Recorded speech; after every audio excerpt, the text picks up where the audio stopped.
The date was June 7, 1981. In the scorching heat of the Iraqi desert, 17 miles southeast of Baghdad, a massive concrete dome cast its shadow across the sand. Inside that dome lay humanity's most dangerous creation, a nuclear reactor capable of producing weapons-grade plutonium. Its name was Osirak. To the world, it represented peaceful atomic energy. To one nation, it represented an existential threat that would alter the balance of power in the Middle East forever. What happened next would defy international law, shock the global community, and become one of the most audacious military operations in modern history. But to understand why 8 Israeli F-16 Fighting Falcons would soon streak across hostile airspace on a mission that could trigger World War III, we must first understand the man who made this reactor possible, and the terrifying vision he harbored for the future of his region. His name was Saddam Hussein. By 1981, Saddam had already proven himself to be one of the most ruthless dictators of the modern era. Less than 2 years earlier, he had consolidated absolute power in Iraq through a chilling display of paranoia and brutality. In July 1979, Saddam gathered the entire Revolutionary Command Council, the highest governing body of Iraq, in a conference hall in Baghdad. What followed was a scene that could have been lifted from the darkest chapters of Stalin's purges. One by one, Saddam read out the names of alleged conspirators from a prepared list. As each name was called, armed guards dragged the accused from their seats while their colleagues sat in stunned silence. Some begged for mercy. Others maintained their innocence to the end. It didn't matter. By the time the purge was complete, Saddam had eliminated 2/3 of Iraq's leadership in a single afternoon. Those who remained understood the message with crystal clarity: absolute loyalty or death. But Saddam's ambitions extended far beyond the borders of Iraq. He envisioned himself as the successor to great Arab leaders like Gamal Abdel Nasser, the man who would unite the Arab world under his banner and drive the Jewish state into the sea. There was just one problem. Israel possessed nuclear weapons and Iraq did not. This imbalance gnawed at Saddam like an open wound. Israel's nuclear program, developed in secret at the Dimona facility in the Negev desert with French assistance in the 1950s and 1960s, had fundamentally altered the strategic equation in the Middle East. Though Israel maintained a policy of nuclear ambiguity, never officially confirming or denying its capabilities, intelligence services around the world knew the truth. Israel possessed an estimated 20 to 30 nuclear warheads by 1981, delivered by Jericho missiles or aircraft. For Saddam, this nuclear monopoly was intolerable. If he was to achieve his grand vision of Arab unity under Iraqi leadership, he needed to level the playing field. He needed his own nuclear weapons. The opportunity came in the form of French President Jacques Chirac, who in 1975 struck a deal that would haunt the Middle East for decades. France agreed to sell Iraq a 40-megawatt research reactor, ostensibly for peaceful purposes. The reactor would be fueled with weapons-grade uranium, enough to produce several nuclear weapons if properly processed. The French called it Osiris. The Iraqis renamed it Osirak, Osiris of Iraq. Construction began in 1979 at the Tuwaitha Nuclear Research Center. The reactor was a thing of beauty from an engineering perspective. A massive concrete structure housing sophisticated French technology capable of advancing human knowledge of atomic energy. But Israeli intelligence saw something else entirely: a nuclear weapons factory in the making. The evidence was overwhelming. Iraq had no legitimate need for weapons-grade uranium for peaceful research. Lower enriched uranium would have sufficed for any civilian nuclear program. Moreover, Saddam's public statements left little doubt about his intentions. He had repeatedly vowed to destroy Israel, calling the Jewish state a cancer that needed to be excised from the Middle East. Iraqi officials spoke openly about developing the Islamic bomb to counter Israeli nuclear capabilities. But perhaps most chilling of all were Saddam's own words. In interviews with foreign journalists, he made no attempt to hide his ultimate goal. The Arabs must catch up with advanced technology, he declared. We cannot accept to remain backward while our enemy possesses the most advanced weapons. When pressed about nuclear weapons specifically, Saddam's response was bone-chilling: we will not allow Israel to monopolize nuclear weapons in the region. In Tel Aviv and Jerusalem, Israeli leaders watched the construction of Osirak with growing alarm. Prime Minister Menachem Begin, a Holocaust survivor who had lost most of his family in the Nazi genocide, saw in Saddam Hussein the specter of another madman with genocidal ambitions. The parallel was impossible to ignore. Once again, A dictator was preparing weapons of mass destruction while promising to wipe the Jewish people from the face of the earth. Israeli intelligence, the legendary Mossad, had been monitoring the Osirak project since its inception. Their agents had infiltrated the construction site, photographed the reactor's components, and even attempted sabotage operations in France before the equipment could be shipped to Iraq. In April 1979, Mossad operatives destroyed reactor cores destined for Iraq while they were still in storage at the French port of La Seine-sur-Mer. The operation was so precisely executed that the French initially believed it was an accident. But these covert operations could only delay the inevitable. By 1981, Osirak was nearly complete. French technicians were putting the finishing touches on the reactor, and the first shipment of weapons-grade uranium from France was scheduled to arrive later that year. Once the reactor went hot, began operating with nuclear fuel, any military strike would risk spreading deadly radioactive material across Baghdad, potentially killing thousands of innocent civilians. The window of opportunity was closing rapidly. Israeli military planners faced a seemingly impossible challenge. Osirak was located deep in Iraqi territory, more than 600 miles from Israeli airspace. Any attacking force would have to cross Jordan and Saudi Arabia, both hostile nations with sophisticated air defense systems. The flight would take the Israeli pilots over some of the most heavily defended airspace in the world, including the approaches to Baghdad itself, which bristled with surface-to-air missile batteries and interceptor aircraft. Even if the attacking force somehow managed to reach the target undetected, the technical challenges were staggering. The reactor building was protected by a massive concrete dome designed to withstand earthquakes and accidents. Destroying it would require precision bombing of the highest order. A single mistake could result in mission failure and the loss of irreplaceable aircraft and pilots. But the greatest challenge was political, not military. Any attack on Osirak would constitute a clear violation of international law. Iraq was not at war with Israel, and the reactor was being built under international safeguards administered by the International Atomic Energy Agency.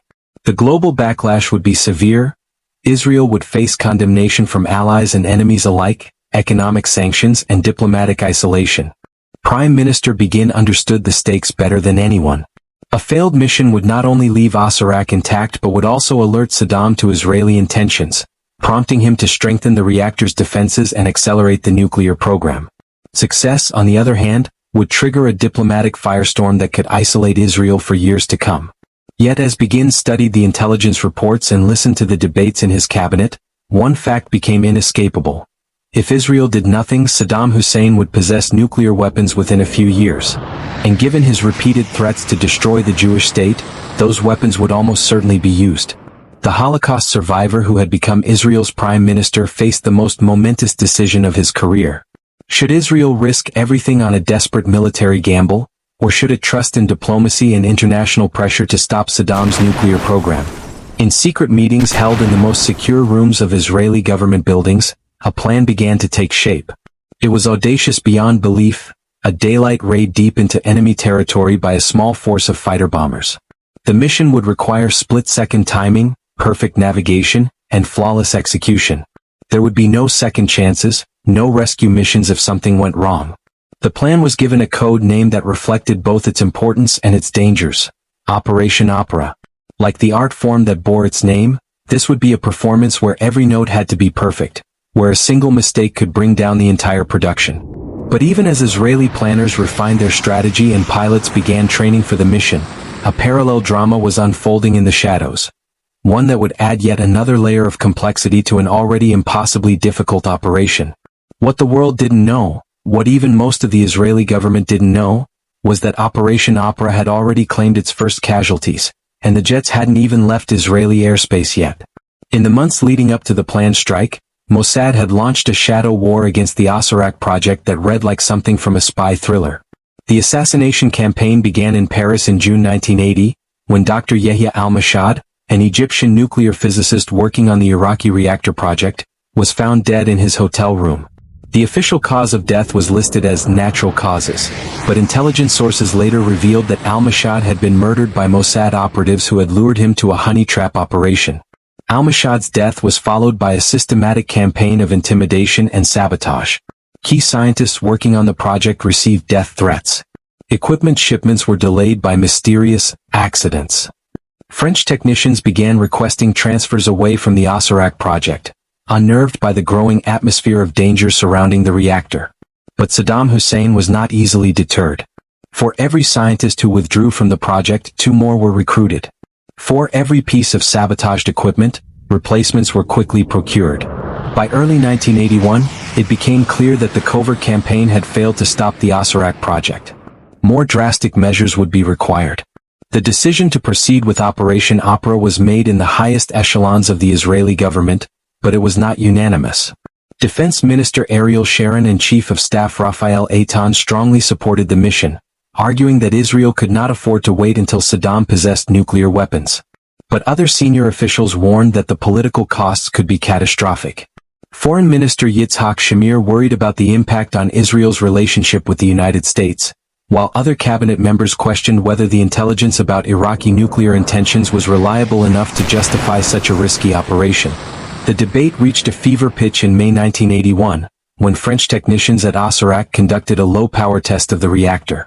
Israeli intelligence intercepted communications suggesting that the reactor would go fully operational within weeks, not months. The window for action was closing faster than anyone had anticipated. Prime Minister Begin made his decision on a quiet Thursday morning in late May. The operation would proceed. There would be no more delays, no more diplomatic initiatives, no more hoping that international pressure would somehow convince Saddam to abandon his nuclear ambitions. Israel would act alone, as it always had when facing existential threats. The mission fell to Squadron 117 of the Israeli Air Force, known as the 1st Jet Squadron. These were Israel's most elite pilots, veterans of multiple wars who had proven themselves in combat against Syria, Egypt, and Jordan. But even for these seasoned warriors, Operation Opera represented a challenge unlike any they had faced before. The technical requirements for the mission were staggering. The attacking force would consist of 8 F-16A Fighting Falcons, each armed with 2 2,000-pound Mark 84 general-purpose bombs. 6 additional F-15 Eagles would provide escort, their role to engage any Iraqi interceptors that might threaten the strike force. The entire formation would have to fly more than 1,100 miles round-trip, much of it at extremely low altitude to avoid radar detection. Fuel calculations were critical. The F-16s would be operating at the very edge of their range with no margin for error. Each aircraft carried 3 external fuel tanks in addition to internal fuel, but even this would leave only minutes over the target area. If the pilots encountered unexpected headwinds, or if they were forced to deviate from their planned route, some aircraft might not make it home. Navigation presented another enormous challenge. The pilots would be flying over largely featureless desert terrain with no familiar landmarks to guide them. A navigation error of even a few degrees could result in the formation missing the target entirely or wandering into heavily defended airspace around Baghdad. The mission planners developed multiple waypoints and backup routes, but ultimately success would depend on the skill and precision of the aircrew. Perhaps most challenging of all was the requirement for absolute secrecy. The Israeli pilots trained for months without knowing the identity of their actual target. They practiced low-level navigation flights over the Negev desert, simulating attacks on mock-up targets that bore no resemblance to the Osirak reactor. Only the squadron commander and a handful of senior pilots were briefed on the true nature of their mission until just days before the operation. The selection of the strike date involved careful consideration of multiple factors. The attack had to occur during daylight hours to ensure maximum accuracy. The concrete dome protecting Osirak was too heavily reinforced to risk a night attack with reduced visibility. Sunday, June 7th, was chosen because it offered the best weather conditions and because Iraqi defenses would be at their lowest state of readiness during the weekend. But there was another, more subtle reason for the timing. Israeli intelligence had learned that French technicians were scheduled to leave the reactor site for the weekend, minimizing the risk of killing foreign nationals and further complicating the international backlash that would inevitably follow.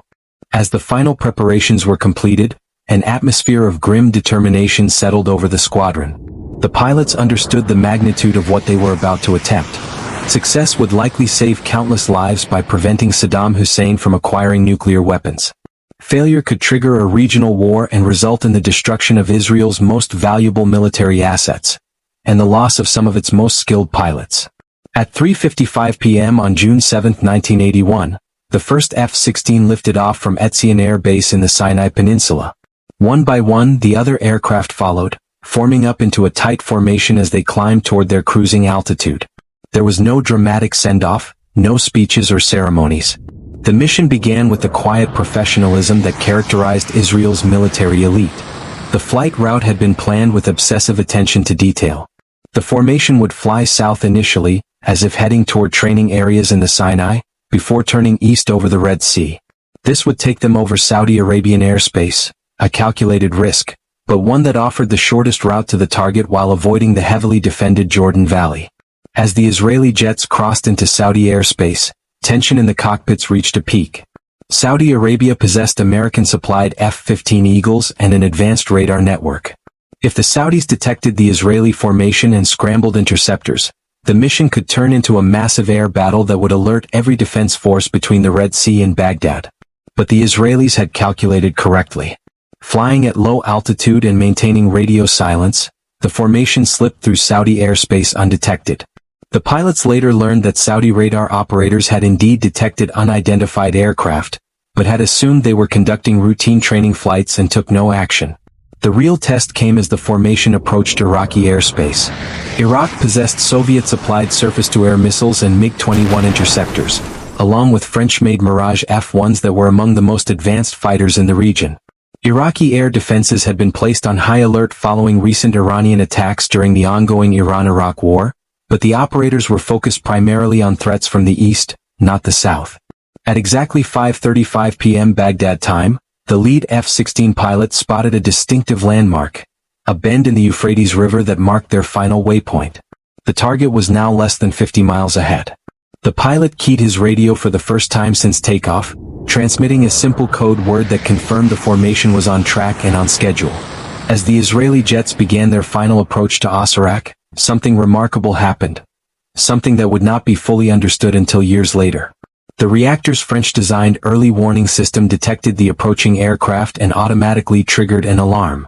Sirens began wailing across the Tuwaitha Nuclear Research Center, and technicians began implementing emergency shutdown procedures. But the warnings came too late. At 5:36 p.m., the lead F-16 rolled into its attack dive, the massive concrete dome of the Osirak reactor clearly visible in the late afternoon sun. The pilot could see Iraqi anti-aircraft guns beginning to traverse toward his aircraft, their crews scrambling to engage the unexpected threat. What happened next would be over in less than 2 minutes, but those 2 minutes would reshape the balance of power in the Middle East and establish a new doctrine of preemptive action that would influence military thinking for decades to come. The first bomb struck the reactor dome with devastating precision. The 2,000-pound Mark 84 warhead punched through the reinforced concrete like it was cardboard, detonating deep inside the reactor building.